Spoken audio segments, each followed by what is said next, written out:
tahun 2024.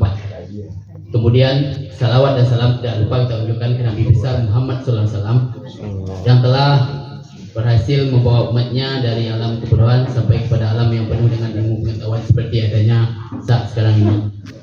Baik, Pak Barat.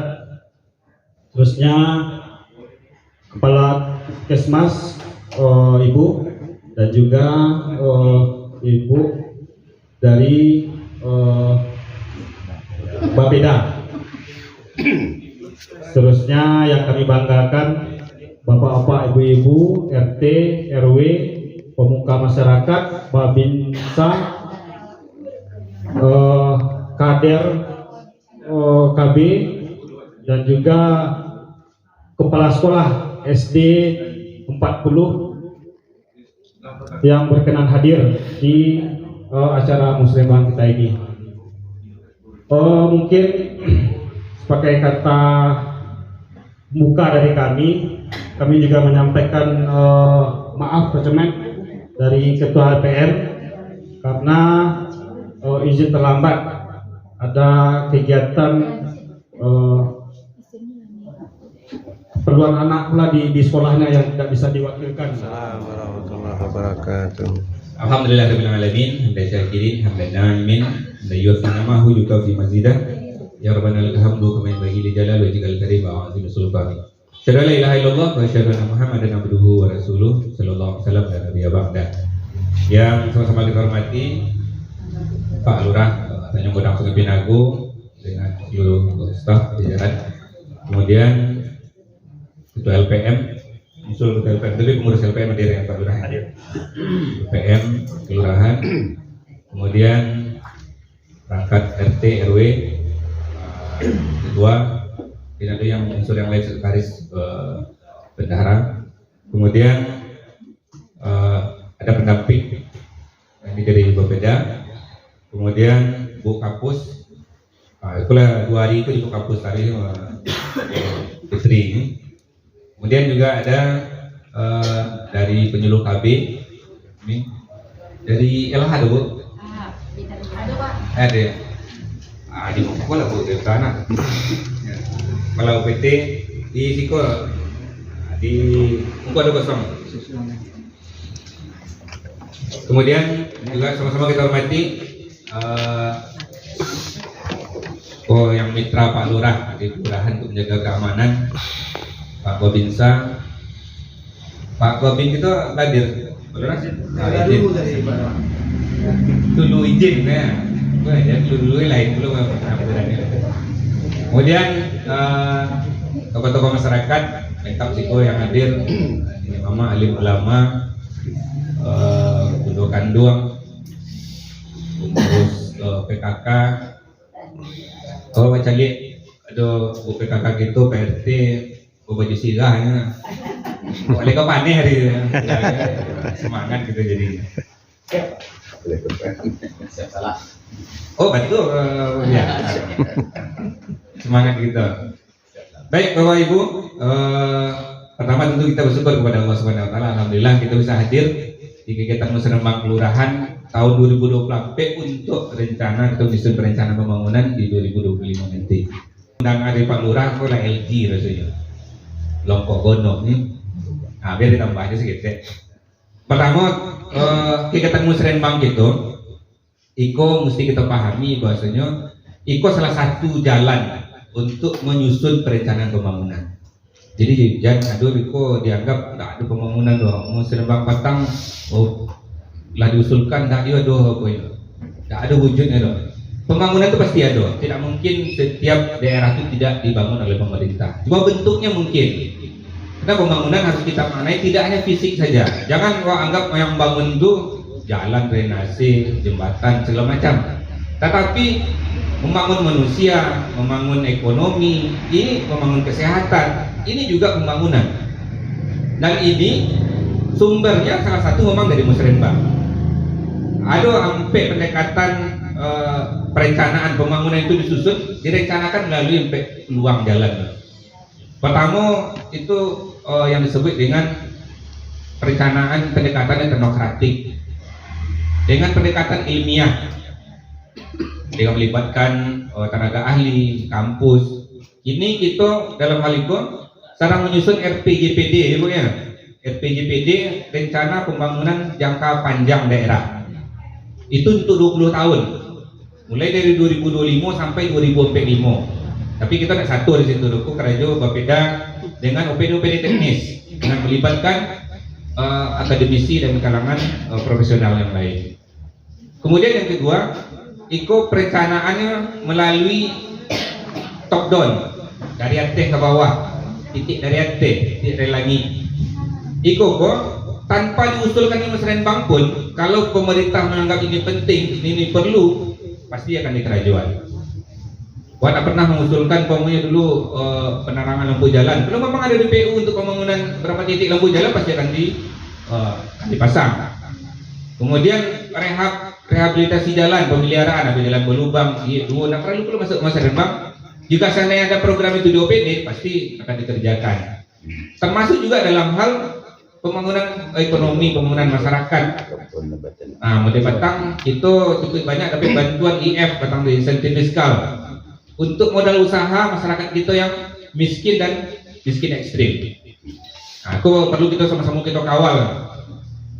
Jadi buah pembangunan itu harus kita kawal. Nah, jangan Batang kan di audit tuh, ditanya ojek tapi PT 3 juta untuk kemangan. Ada untuk ternak itik, ada untuk ternak ayam, ada untuk bakabun, baladang. Aku berharap sama-sama kita kawal.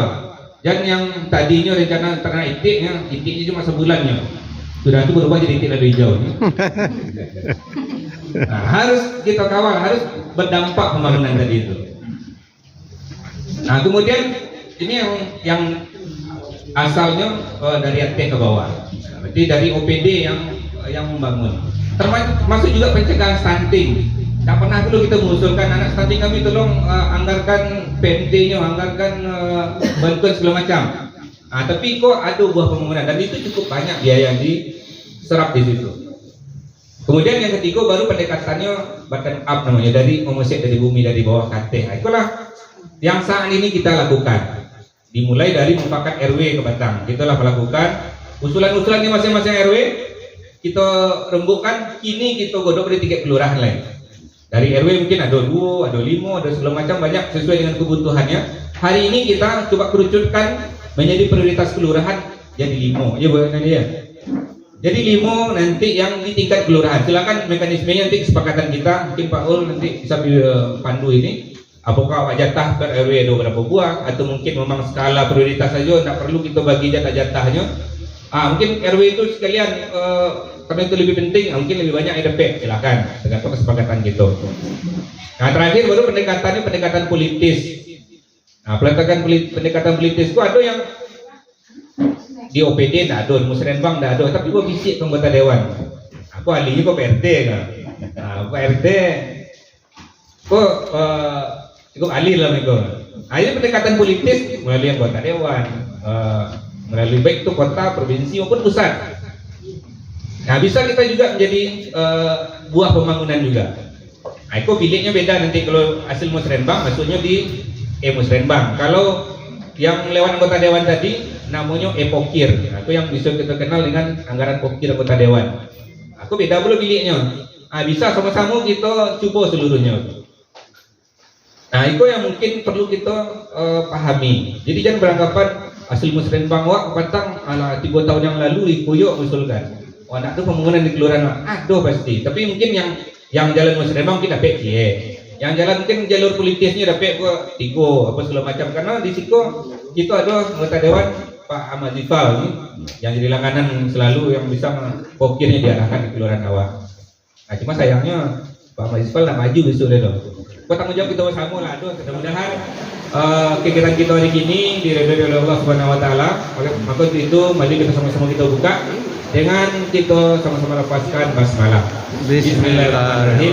Demikian lebih dan kurang mohon maaf. Assalamualaikum warahmatullahi wabarakatuh. Waalaikumsalam. Kita RPJPD, turunan dari RPJPD, RPJMD. RPJMD ini nanti wali kota terpilih. Apa visi misi dari wali kota terpilih? Nanti itu yang kita buat, tapi sinkron dengan RPJPD. dari RPJMD juga untuk yang kita laksanakan itu adalah rencana 1 tahun atau RKPD tahun 2025. Awal dari tahun RKPD itu yang tadi Pak Camat sudah bilang musrembang ini. Musrembang ini mulai dari rembuk RT RW, pramusrembang dan musrembang kelurahan. Dari rembuk RT RW dan pramusrembang sudah ada di tangan saya ada 7 usulan. Jadi diharapkan di sini nih yang sudah tadi betul kata Pak Camat, yang sudah kita keluarkan biaya untuk RT RW, rembuk RT RW untuk apanya, kita sendiri yang 7 itu kita prioritaskan lagi.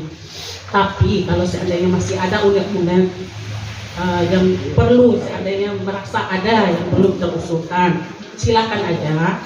Tapi tetap kata Pak Camat dari 5 prioritasnya sesuai dengan tema kita,